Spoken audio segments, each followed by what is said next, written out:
नमस्कार. आपल्या सगळ्यांचं स्वागत आहे. आयकॉन स्टील प्रस्तुत बिल्ड आयकॉन या उपक्रमामध्ये. आज आम्ही आलोत नाशिकमध्ये आणि माझ्यासोबत आहेत senior architect Manoj Gupta sir. नमस्कार. नमस्कार सर.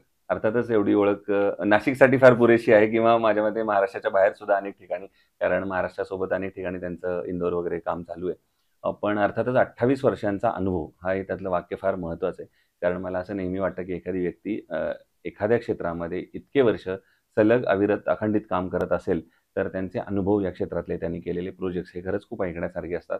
कारण आपण नेहमी म्हणतो हे फील्ड प्रॅक्टिकल आहे. त्यामुळे याच्यातला अनुभव हा तुम्ही किती साइट्स केलेल्या आहेत, तुमचा तो प्रॅक्टिकल अनुभव किती आहे त्याच्यावर मोजलं जातं.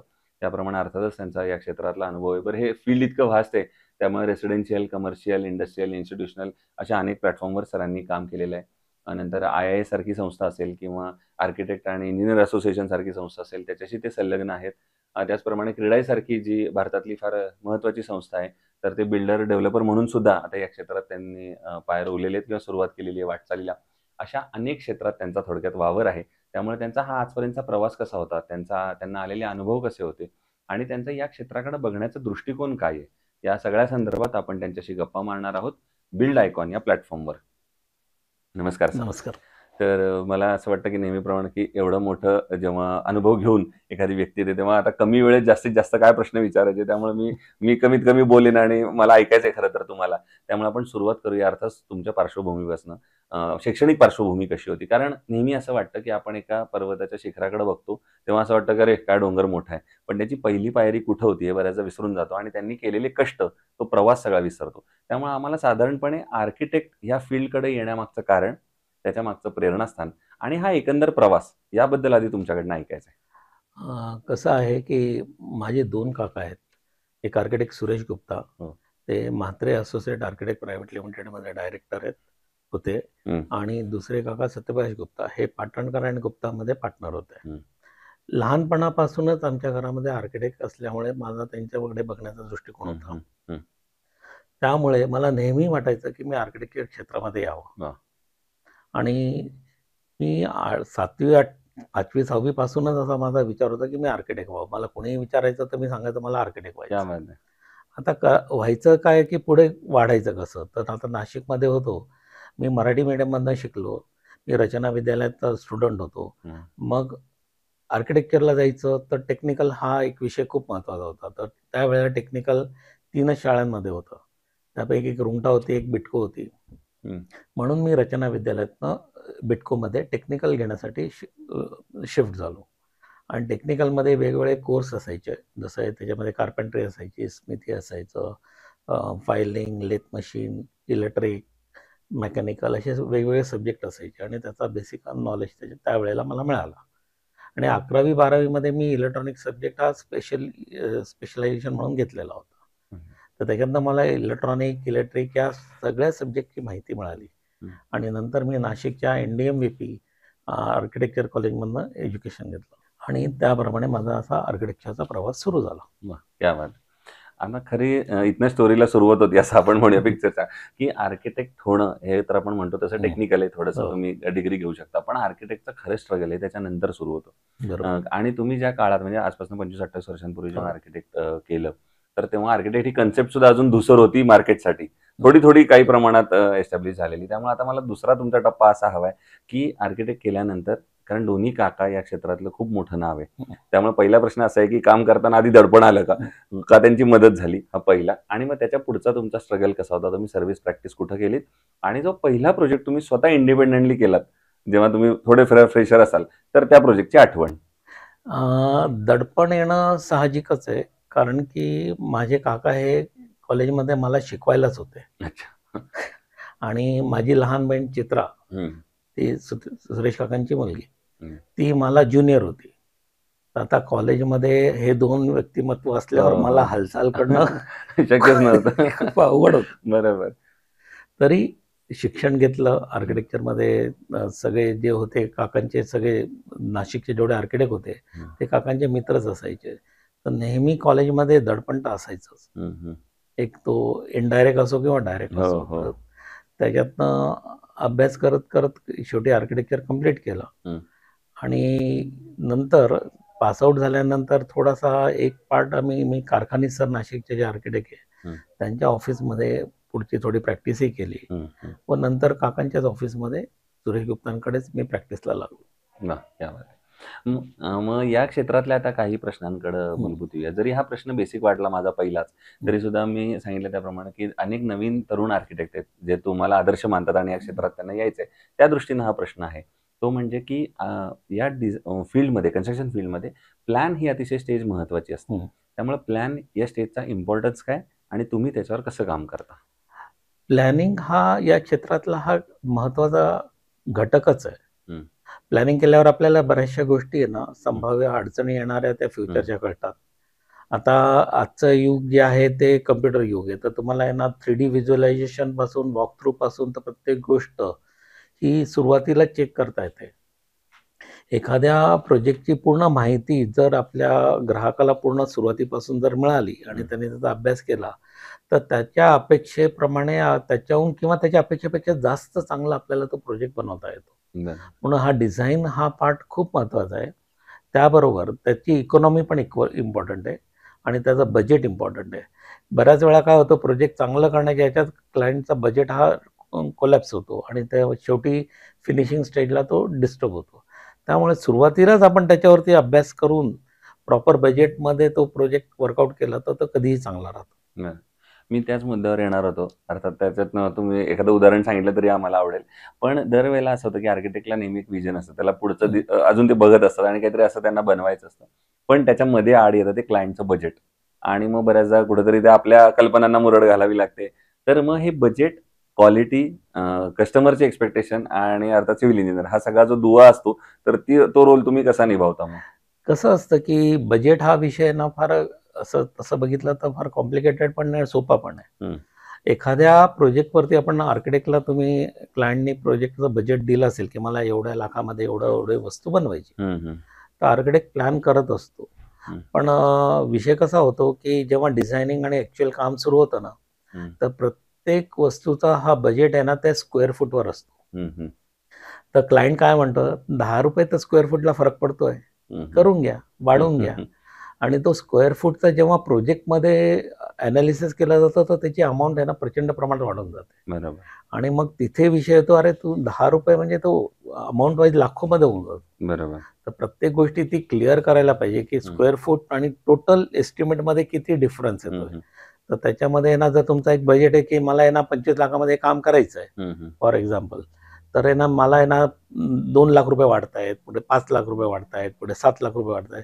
तर असा पूर्ण एस्टिमेटेड अंदाज येऊन क्लायंटने त्याच्यावरती करायला पाहिजे, बरोबर आहे. असं मला वाटतं. सर तुम्ही आणखीन एक महत्त्वाचं म्हणजे तुम्ही आता ऑलमोस्ट सगळ्या क्षेत्रात काम केलेलं आहे, हो. ज्याच्यात आर्किटेक्ट आणि इंजिनिअरिंगचं बरोबर. क्षेत्र आहे. तर मग प्रत्येक क्षेत्राची एक वेगवेगळी खासियत, एक रिक्वायरमेंट असते.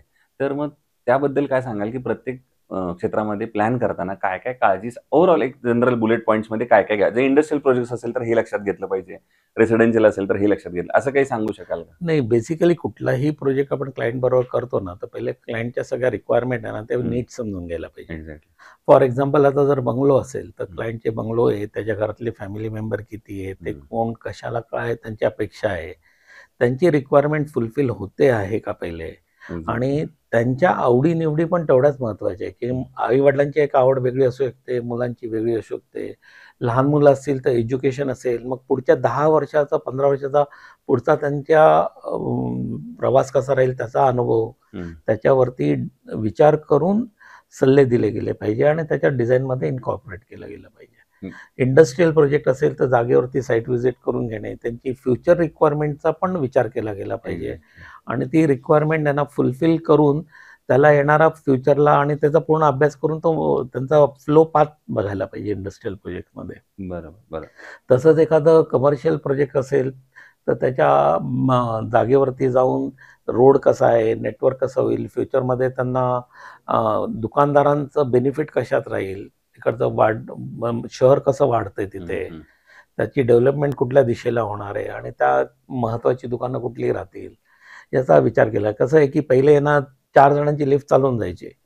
आज आहे ना मोठ्या लिफ्ट लागतात. एक्झॅक्टली. 7 ते 8 जणांची लिफ्ट मिनिमम लागते. तसंच आहे ना, जसं लिफ्ट आहे फ्युचरचा आपण जर विचार केला, मोठी लिफ्ट असली की आता स्पीडही लागतो, हं. की आपण आहे ना वरच्या फ्लोअरला जायचं किती लवकर जाऊ शकतो. नाहीतर ती हळू-हळू जाते, तर तसंही चालत नाही.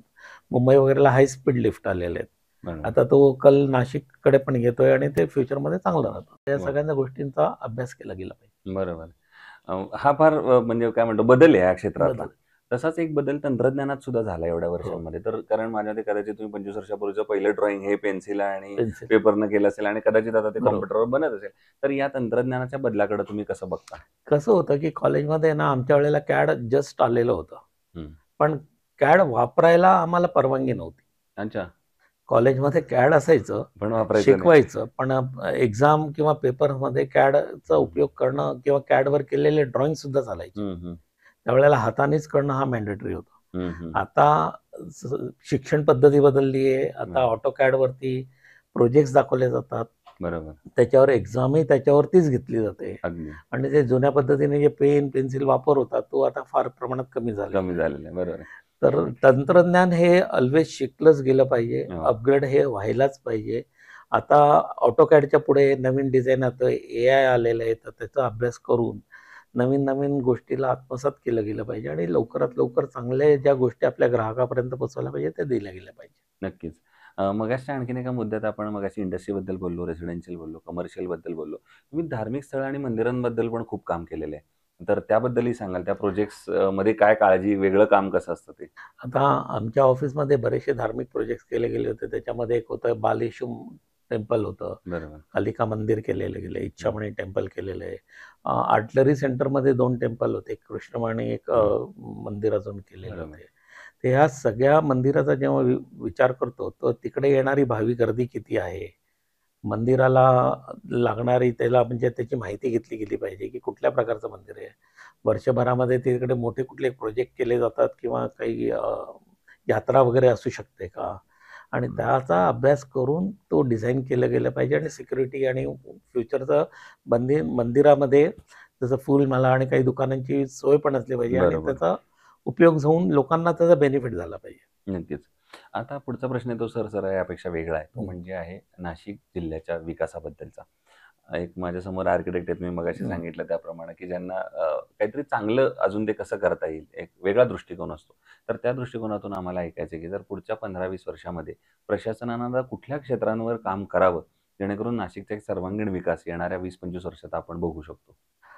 नाशिकमध्ये ना 7 ते 8 मार्गाने रस्ते मेन येतात. तर ते जे महत्त्वाचे जेवढे रोड आहेत ना, त्याचं नेटवर्क एक मोठ्या प्रमाणात चांगलं झालेलं पाहिजे. बरोबर. त्याशिवाय जे गोदाघाट आहे नाशिकला आज आहे ना दर 12 वर्षांनी कुंभमेळा भरतो.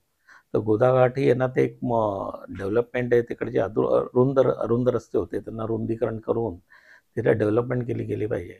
वाह! फ्युचरमध्ये जर ट्रॉलीसारख्या ज्या सोयी असतात, ज्या सिंगापूर वगैरेमध्ये आहेत, तर त्याचा पण विचार करू शकतो. तिथपर्यंत सीनियर सिटिझन किंवा ॲम्ब्युलन्सच्यासाठी एक वेगळा पाथ करता येईल किंवा ब्रिजेसनी वर्कआउट करणं शक्य आहे. क्या बात! आणि व्हिक्टोरिया ब्रिजपासून तर सोमेश्वरपर्यंत जो नदीचं पात्र आहे, त्याच्यामधनं पण आपल्याला बोटीने वगैरे काही प्रवास करून सोप्या वाह! रीतीने ये-जा करणं पण शक्य असेल, तर ते पण केलं गेलं पाहिजे. क्या बात है! हा तर फार म्हणजे पर्यटनाच्या दृष्टीने पण फार महत्त्वाचं हो. होईल, दळणवळणाच्या दृष्टीने पण फार महत्त्वाचं होईल. पण अशा वेळेला मग प्रशासनानं काय पावलं आता उचलली पाहिजेत असं तुम्हाला वाटतं? दरवर्षी 12 वर्षांनी जेव्हा कुंभमेळा येतो ना, तर ते तात्पुरते खर्च होण्याच्या ऐवजी आहे ना, पर्मनंट खर्चाकडे प्रशासनाने लक्ष दिलं गेलं पाहिजे. बरोबर, आणि आहे ना, ते स्टेजेसमध्ये जरी होत असेल, पण ते पूर्णपणे केले गेले पाहिजे. बरोबर. कुठलीही डेव्हलपमेंट आहे ना, पार्शियली, टेम्पररी, तात्पुरता न करता पर्मनंट स्वरूपात केली, बरोबर. तर त्याचा लाँग टर्ममध्ये उपयोग होऊ शकतो. हं. जसं आता एअरपोर्ट केलंय, तर आता एअरपोर्टची आहे ना, फ्युचरला आहे ना, त्यांनी कुंभमेळ्याच्या दृष्टीने आहे ना, सगळ्या सिटीमधनं कसे काय डेव्हलपमेंट होऊन विस्तार करायचं चाललेलं आहे. बरोबर. अशा ज्या गोष्टी आहेत त्या केल्या गेल्या केलं पाहिजे आणि गेलं त्या खूप महत्त्वाच्या आहेत. बरोबर आहे. आता खरा अवघड प्रश्न मला विचारायचा आहे तो म्हणजे 1000 पेक्षा जास्त प्रोजेक्ट केल्यानंतर हं. आता त्यातला एकच प्रोजेक्ट जर निवडायची वेळ आली, की जो तुमचा आयकॉनिक प्रोजेक्ट म्हणू, आपण त्याला म्हणू, की कायम आठवणीत राहील, कायम दिल के करीब राहील, असा कुठला प्रोजेक्ट आहे आणि त्याची काय वैशिष्ट्य आहेत? माझं dental college pre clinic building आहे ना, हा माझ्या मनात नेहमी राहतो. क्या बात त्याचं महत्त्वाचं कारण असं आहे, की ज्यावेळेला कॉलेज डिझाइन केलं गेलं, हं. तर त्यावेळेला कॉलेजकडनं आम्हाला खूप कमी वेळ देण्यात आलेला होता. बरं. साधारणतः 4.5 ते 5 महिन्यामध्ये हा पूर्ण प्रोजेक्ट मला कंप्लीट करायचा होता आणि 10 मजली प्रोजेक्ट होता. अच्छा. आणि त्याचं प्लॅनिंगसाठी ए-बी-सी-डी पण माहिती नव्हती. बरं. काय करायचंय? तर पहिले तर रिक्वायरमेंट घेण्यापासून हं.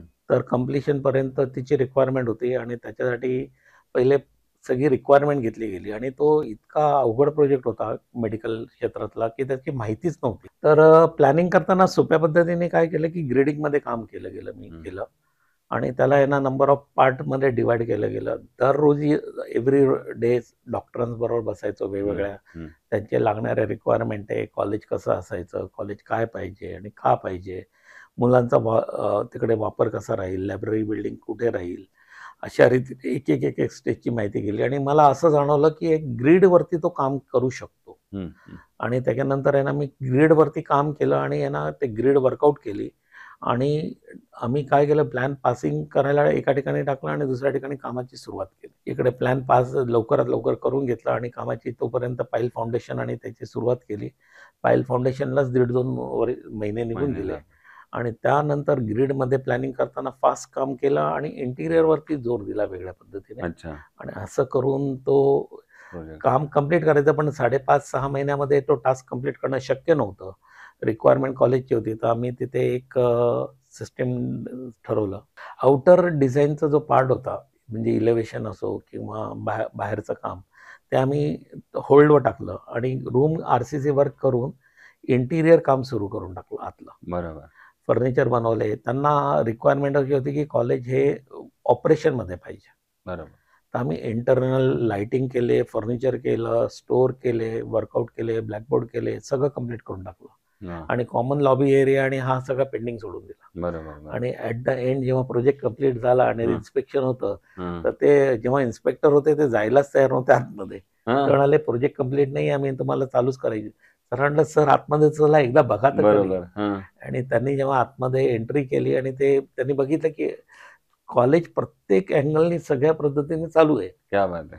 आणि वर्कआउट होतं तर त्यांनी तो रिमार्क पण पॉझिटिव्ह दिला आणि पुढे आम्हाला 3-4 महिन्यामध्ये पुढे मिळाले तर त्याच्यात आम्ही आउटर प्रोजेक्ट कंप्लीट केला. वाह! क्या बात है! हा एक वेगळा अनुभव आहे. पण याच्यात मला कायम असं वाटतं, की डेडलाईन किती महत्त्वाची असते एक आर्किटेक्ट म्हणून, इंजिनिअर म्हणून आणि तुम्हाला कशी पाळावी लागते, जेव्हा क्लायंटचे पाळावीच लागते ना, रिक्वायरमेंट कारण की जर त्यांना ग्रँट्स नसते मिळाले किंवा सँक्शन नसतं झालं, हं. तर खूप मोठं वर्षभराचं कॉलेजचं नुकसान होतं. आणि क्लायंटची रिक्वायरमेंट अशी आणि होती. क्लायंटची रिक्वायरमेंट आहे ती कंप्लीट करायची आहे. मग टेक्निकली कंप्लीट करायला पाहिजे. त्यावेळेला आहे ना प्रीमिक्स जे आपण आता हो, येते गाडीने, तर तो हो. पहिल्यांदाच आम्ही वापर केला होता. RMC आपण RMC. बरोबर, बरोबर.